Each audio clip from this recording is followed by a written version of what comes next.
ಅಮ್ಮ ರಕ್ಷಿತನ ಮಾತಾಡೋದು? ನಾನು ಒಟ್ಟೂರು ಸಂತೋಷ್ ಮಾತಾಡೋದು. ಗೊತ್ತಾಯ್ತಾ?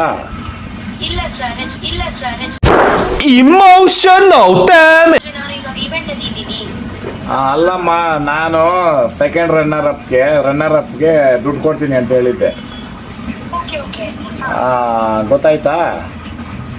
ಸರ್ ಆಕ್ಚುಲಿ ನನಗೆ ಇದೇ ವಿಷಯದಲ್ಲಿ ತುಂಬಾ ಜನ ಹೇಳ್ತಾ ಇದ್ರು, ಬಟ್ ನನಗೆ ಆಕ್ಚುಲಿ ಐಡಿಯಾ ಇರ್ಲಿಲ್ಲ. ಅಲ್ಲಮ್ಮ, ನಾನೇ ಕೊಡೋದದು. ನೆಕ್ಸ್ಟ್ ವೀಕ್ ಫ್ರೀ ಆಗಿದ್ದೀಯಾ? ಹೌದು, ನಾನು ಆಕ್ಚುಲಿ ನನ್ನ ಊರಲ್ಲಿ ಇರ್ತೀನಿ, ಉಡುಪಿಯಲ್ಲಿ. ಸರಿ ಆಯ್ತು. ಬೆಂಗಳೂರಿಗೆ ಯಾವಾಗ ಬರ್ತೀಯಮ್ಮ? ಬ್ಯಾಂಗ್ಳೂರಲ್ಲಿ ಇವಾಗ ಇದ್ದೀನಿ ನಾನು, ಒಂದು 9 ತಾರೀಕು ತನಕ. 9ನೇ ತಾರೀಕು ಅಂತ. ಮತ್ತೆ ಬರೋದು 12th ಆದ್ಮೇಲೆ ಸಿಗಲ್ಲ ಬೆಂಗಳೂರಲ್ಲಿ? 12th ಆದ್ಮೇಲೆ ಉಂಟು ನನಗೆ ಇಲ್ಲಿ ಬನ್ಸಂಗದು ಈವೆಂಟ್ ಉಂಟು, ಆ ಟೈಮಲ್ಲಿ ನಾನು ನಿಮಗೆ ಹೇಳ್ತೀನಿ. ಮಾತೇ ಇಲ್ಲ. ಅಲ್ಲಮ್ಮ, ಬೆಂಗಳೂರಿಗೆ ಬಂದಾಗ ನನಗೆ ಒಂದು 12th ಮೇಲೆ ಒಂದು 13, 14 ಹಂಗೆ ಮನೆ ಹತ್ರ ಬಾ. ಅದು 2 lakhs ನಾನು ಕೊಡ್ತೀನಿ ಅಂತ ಹೇಳಿದ್ದೆ.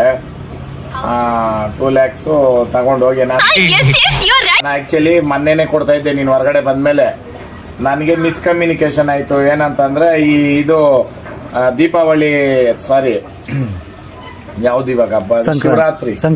ಅಲ್ಲಲ್ಲ, ಶಿವರಾತ್ರಿ ನೆಕ್ಸ್ಟ್ ಶಿವರಾತ್ರಿಗೆ ಯಾವ ಇವೆಲ್ಲ ಏನೋ ಪ್ರೋಗ್ರಾಮ್ ಮಾಡ್ತಾರೆ ಕಲರ್ಸ್ ಅಲ್ಲಿ, ಆಗ ಕೊಟ್ಬಿಡಿರಾ ಅಲ್ಲೇ ಸ್ಟೇಜ್ ಮೇಲೆ ಅಂತ ಹೇಳಿದ್ರು. ಸರಿ ಅಂದ್ಬಿಟ್ಟು ನಾನು ಆ ಟೈಮ್ಗೆಲ್ಲನೂ ಇಲ್ಲಿ ನಮ್ದು ಜಾತ್ರೆಗಳವೆ ದನಗಳದು. ಹಳ್ಳಿಕಾರ್ ಗೊತ್ತಾ? ಏನ್ ಹಳ್ಳಿಕಾರ್ ಅಂದ್ರೆ? खबर करो बोला धक्का बुक्की नहीं करने का. ಊರಲ್ವಾ? ಹಳ್ಳಿಕಾರ್ ಊರಲ್ಲ, ಹಳ್ಳಿಕಾರ್ ಓರಿ. ಹಾ, ಮೊಬೈಲ್ ಇದೆಯಾ?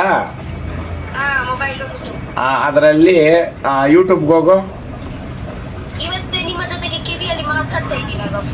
ಯೂಟ್ಯೂಬ್ ಅಲ್ಲಿ ಹೋಗಮ್ಮ. ಕಿವಿಯಲ್ಲಿ ಮಾತಾಡ್ತಾ ಇದೆಯಾ? ಕರೆಕ್ಟು. ಕಿವಿಯಲ್ಲಿ ಮಾತಾಡ್ತಾ ಇದೆಯಾ? ಕರೆಕ್ಟು. ಮಜಾ ಆಯ. ಏನಂತ ತಿಳಿಯುತ್ತೆ ನೀನು. ಯೂಟ್ಯೂಬ್ಗೆ ಹೋದ ಅಲ್ಲಿ ಹಳ್ಳಿಕಾರ್ ಹಾಕ್ದ, ಏನ್ ಬಂತು ಅದರಲ್ಲಿ ರಿಸಲ್ಟ್? ಅದ್ರಲ್ಲಿ ನೋಡು, ಒಟ್ಟೂರು ಸಂತೋಷ್ ಅಂದ್ರೆ ನಾನೇ ಅದು ಬಂತಾ? I am deeply distressed.